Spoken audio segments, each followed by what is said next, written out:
السلام علیکم ورحمۃ اللہ وبرکاتہ۔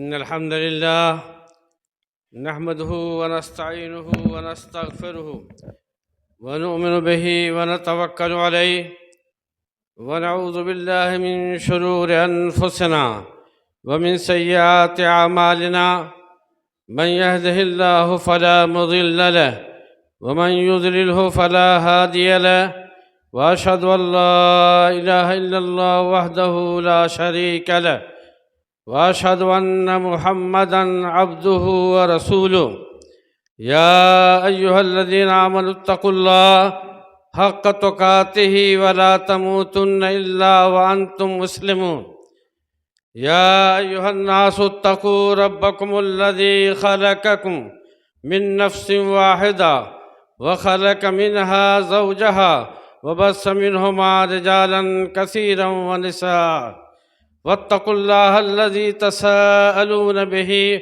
والأرحام إن الله كان عليكم رقيبا يا أيها الذين آمنوا اتقوا الله وقولوا قولا سديدا يصلح لكم أعمالكم ويغفر لكم ذنوبكم ومن يطع الله ورسوله فقد فاز فوزا عظيما أما بعد فإن خير الحديث كتاب الله وخير الهدي هدي محمد صلى الله عليه وسلم وشر الأمور محدثاتها وكل محدثة بدعة وكل بدعة ضلالة وكل ضلالة في النار فأعوذ بالله من الشيطان الرجيم بسم الله الرحمن الرحيم وأمر أهلك بالصلاة واصطبر عليها۔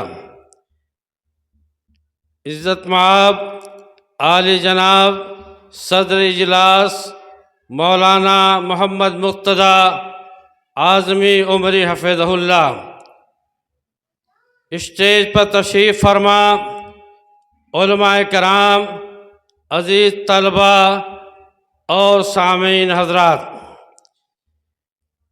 اشتہار کے ذریعے آپ لوگوں کو اس بات کا علم ہو گیا ہوگا کہ آج کے اس دینی اور تربیتی اجلاس میں مجھے بحیثیت تاثر پیش کرنے کے لیے رکھا گیا تھا، لیکن ہمارے کچھ معزز علماء کرام تشریف نہیں لائے، اس لیے مجھ سے درخواست کیا گیا کہ آپ تاثر پیش کرنے کے بجائے کسی موضوع پر چند منٹ خطاب کریں۔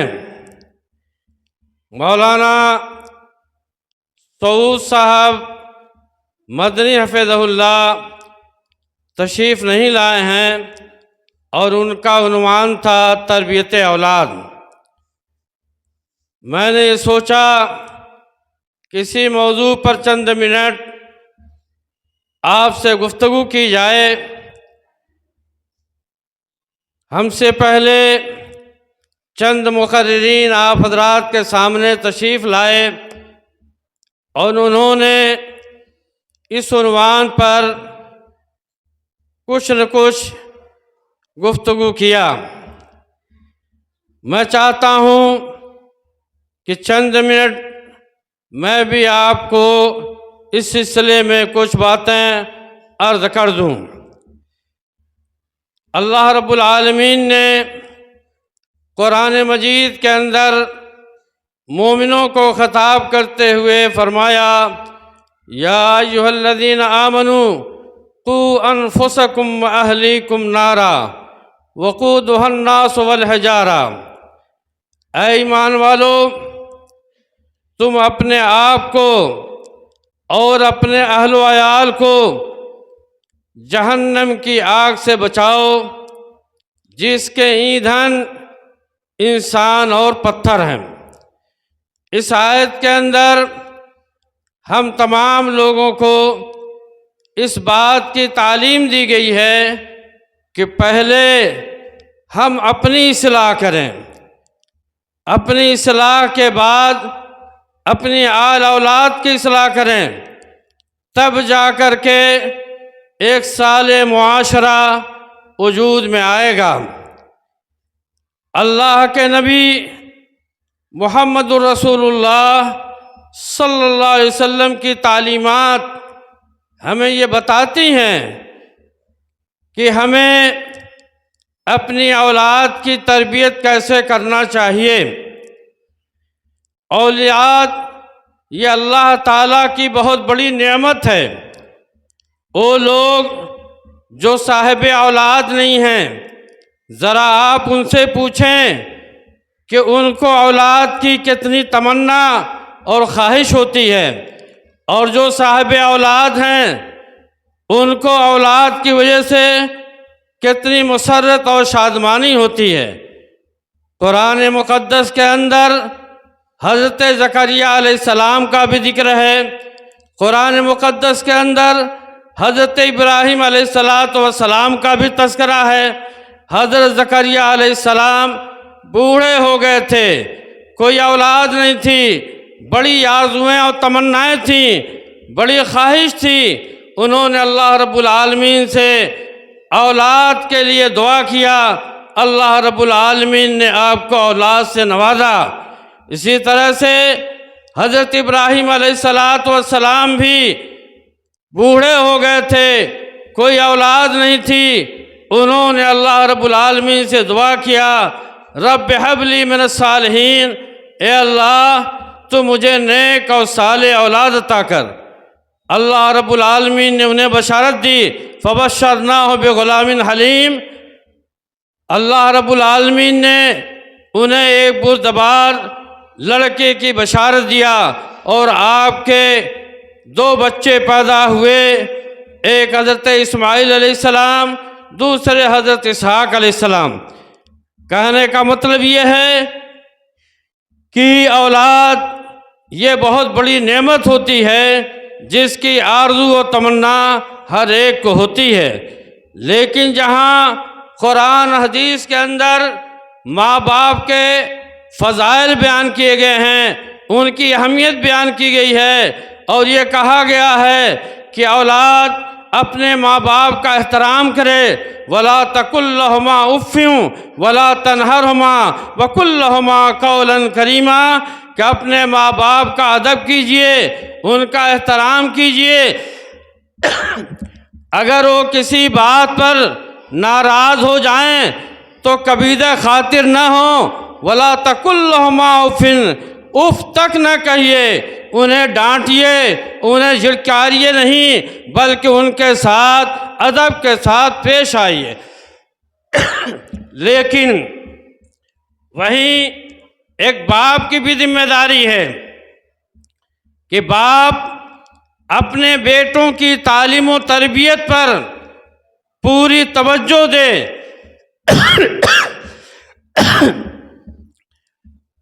باپ کی یہ ذمہ داری ہوتی ہے کہ بچہ جب چھوٹا ہے تو اسے اس انداز میں دینی تربیت کرے، جیسے جیسے بڑا ہوتا جائے اس کی تربیت میں مزید اضافہ کرے۔ آپ ذرا غور کیجئے کہ آج کے موجودہ معاشرے میں ہمارے درمیان تربیت کا معاملہ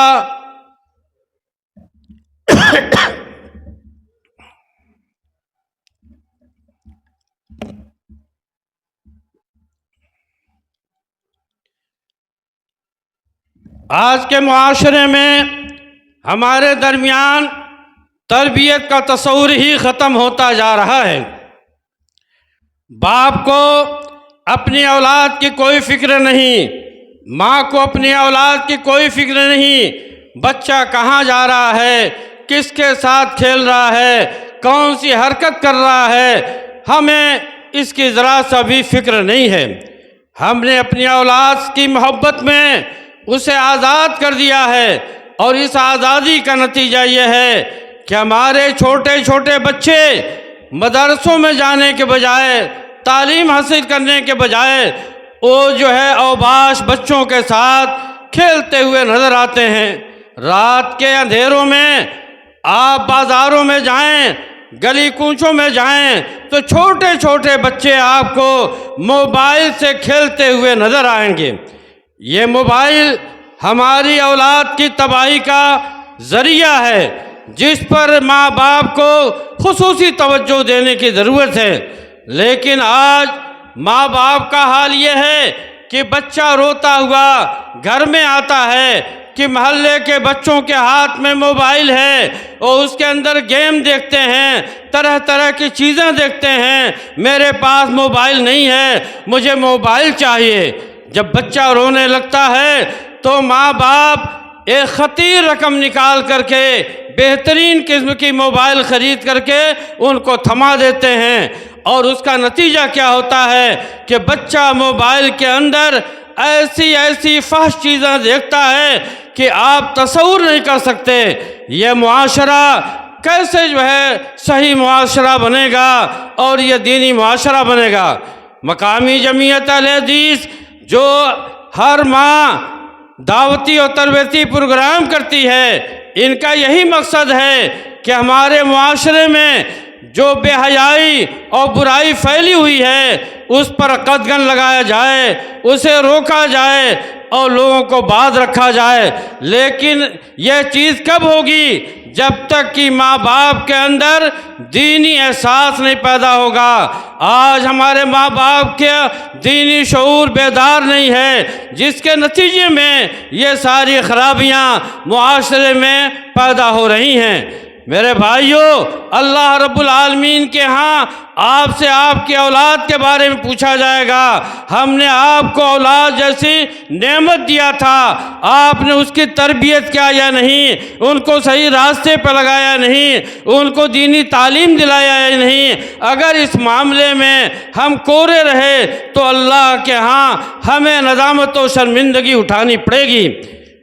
اللہ کے نبی محمد الرسول اللہ صلی اللہ علیہ وسلم نے تعلیم و تربیت کے تعلق سے ایک مرتبہ ارشاد فرمایا، وَأَمُرْ أَهْلَكَ بِالصَّلَاةِ وَاصْطَبِرْ عَلَيْهَا۔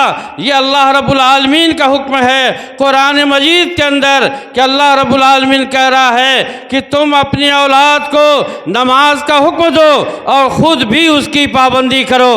اور ہمارے نبی نے کیا کہا؟ مُرُوا أَوْلَادَكُمْ وَهُمْ أَبْنَاءُ 7 سنین۔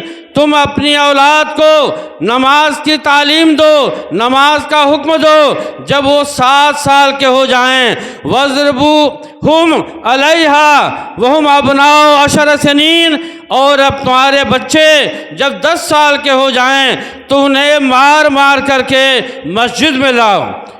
یہ تربیت کا ایک بہترین نمونہ ہے کہ اللہ کے نبی نے کہا کہ بچوں کو ابتدائی سے دینی مزاج بنانا چاہیے، ابتدائی سے انہیں نماز کی ٹریننگ دینا چاہیے، نماز کی دعائیں سکھانا چاہیے، نماز کا طریقہ سکھانا چاہیے، تاکہ بچے ابتدائی سے نماز کے عادی ہو جائیں، اور جب وہ بڑے ہو جائیں، 10 سال کے ہو جائیں، نماز سے غافل رہیں تو انہیں سزا بھی دی جائے۔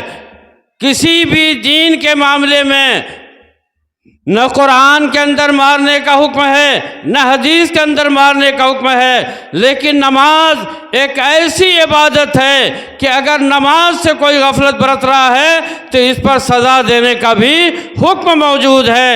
لیکن آج باپ خود نماز نہیں پڑھتا ہے، ماں خود نماز نہیں پڑھتی ہے، تو ان کے بچے کہاں سے نماز پڑھیں گے؟ جبکہ نماز ہر مسلمان پر وقت کے ساتھ فرض کیا گیا ہے۔ ان الصلاۃ کانت علی المؤمنین کتابا موقوتا، کہ نماز وقت کی پابندی کے ساتھ ہر مسلمان پر فرض ہے، لیکن آج ہم فرض سے غفلت برت رہے ہیں۔ اسلام کی بنیاد جن 5 ستون پہ قائم کی گئی ہے اس میں ایک اہم ستون نماز ہے، لیکن ہم اپنے ہاتھوں سے اس ستون کو گرا رہے ہیں، برباد کر رہے ہیں۔ پھر ہماری اولاد کیسے دینی مزاج بنائے گی؟ اس کے اندر دینی مزاج کہاں سے آئے گا؟ اس لیے ماں باپ کی یہ ذمہ داری ہوتی ہے کہ پہلے وہ خود عمل کریں، اس کے بعد اپنی اولاد کو عمل کرانے کے لیے محنت اور کوشش کریں۔ اللہ کے نبی محمد رسولullah صلی اللہ علیہ وسلم کس طرح سے بچوں کی تربیت کرتے ہیں۔ ایک حدیث میں آتا ہے کہ اللہ کے نبی محمد رسولullah صلی اللہ علیہ وسلم کی خدمت میں ایک صحابی تھے، عمرو بن ابی سلمہ۔ عمرو بن ابی سلمہ یہ خود اپنا واقعہ بیان کرتے ہیں کہ بچپن میں جب میں چھوٹا تھا، اللہ کے نبی محمد رسولullah صلی اللہ علیہ وسلم کی خدمت میں موجود تھا۔ آپ کے سامنے کھانا لایا گیا اور عادت کے مطابق میں اپنا ہاتھ پورے پلیٹ میں کبھی ادھر ڈالتا، کبھی ادھر ڈالتا، کبھی ادھر سے کھاتا، کبھی ادھر سے کھاتا۔ اللہ کے نبی محمد رسولullah صلی اللہ علیہ وسلم نے جب اس حرکت کو دیکھا تو کتنے لطیف انداز میں، کتنے اچھے انداز میں آپ نے کہا، یا غلام سم اللہ، اے بچے، جب کھانا کھایا جاتا ہے تو کھانے کے کچھ آداب ہیں۔ کھانا کے آداب یہ ہے کہ کھانا شروع کرنے سے پہلے بسم اللہ پڑھنا چاہیے۔ تو آپ نے کہا کہ یا غلام سم اللہ، اے بچے اللہ کا نام لو، بسم اللہ کر کے کھانا شروع کرو۔ اس کے بعد پھر آپ نے کہا کل بیمینک۔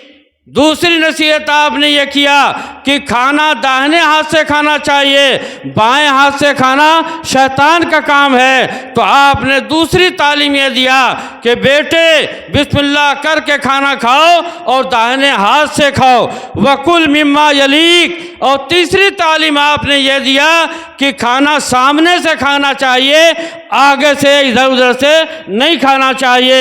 یہ تین باتیں اللہ کے نبی محمد رسولullah صلی اللہ علیہ وسلم نے عمرو بن ابی سلمہ کو بتائی۔ اس سے یہ ظاہر ہوتا ہے کہ ایک باپ کی ذمہ داری ہوتی ہے، ایک ماں کی یہ ذمہ داری ہوتی ہے کہ بچہ چھوٹا ہے تو اسے بتایا جائے کہ کھانے کے آداب کیا ہیں۔ کھانا کھانے سے پہلے بسم اللہ کرنا چاہیے، داہنے ہاتھ سے کھانا چاہیے، سامنے سے کھانا چاہیے۔ گھر میں جب داخل ہوں تو داہنا قدم پہلے داخل کرنا چاہیے، جب نکلیں تو بایاں قدم نکالیں، اور جب گھر میں داخل ہوں تو دعا پڑھ کے جانا چاہیے۔ بستر پہ جائیں تو دعا پڑھ کے جانا چاہیے، پیشاب پاخانے کے لیے جائیں تو دعا پڑھ کر کے جانا چاہیے، اور نکل کر کے دعا پڑھنا چاہیے۔ یہ ساری باتیں بچوں کو ابتدائی سے جب بتائی جائیں گی تو یہ نقش کل حجر ہو جائیں گی، ان کے دماغ میں یہ بات بیٹھ جائے گی، اور جب یہ بات بیٹھ جائے گی بچہ جوان ہو جائے، بوڑھا ہو جائے، لیکن وہ مٹنے والی چیز نہیں ہے۔ اسی لیے حدیث میں آتا ہے کل مولود یولد علی الفطرہ فابواہ یہودانہ او ینصرانہ او یمجسانہ، کہ بچہ فطرتاً دین اسلام پر پیدا ہوتا ہے، لیکن جیسا ماحول پاتا ہے ویسا رنگ اس پر چڑھ جاتا ہے۔ اگر گھر کا ماحول گندا ہے تو بچے گندے ہوں گے، اگر گھر کا ماحول دیندار ہے تو بچے دیندار ہوں گے، اگر گھر کے لوگ مسلمان ہیں، دین اسلام پر ہیں، تو بچہ دین اسلام پر ہوگا، اگر گھر کے لوگ نصرانی ہیں تو بچہ نصرانی ہوگا، اگر گھر کے لوگ مجوسی ہیں تو بچہ مجوسی ہوگا۔ جیسا ماحول پائے گا ویسی اس کی زندگی پہ اس کے اثرات پیدا ہوں گے۔ اس لیے جب ابتدائی سے آپ بچوں کی تعلیم اور تربیت پر نگاہ ڈالیں گے تبھی جا کر کے آپ کا بچہ نیک اور صالح بنے گا اور یہ آپ کے لیے جنت بنائے گا۔ لیکن اگر آپ نے بچوں سے صرف نگاہ کر لیا، آپ نے اس کی زندگی پر نگاہ نہیں ڈالا، میرا بچہ کیا کر رہا ہے، کہاں جا رہا ہے، وہ کیوں بگڑ رہا ہے، اس کی آپ نے اصلاح نہیں کیا، تو نتیجہ یہ ہوگا کہ یہ بچہ خود بھی گمراہ ہوگا، ماں باپ کو بھی گمراہ کر دے گا۔ آج یہی ہو رہا ہے۔ آج دین کا دینی مزاج ہمارے اندر نہیں ہے۔ آج حال یہ ہے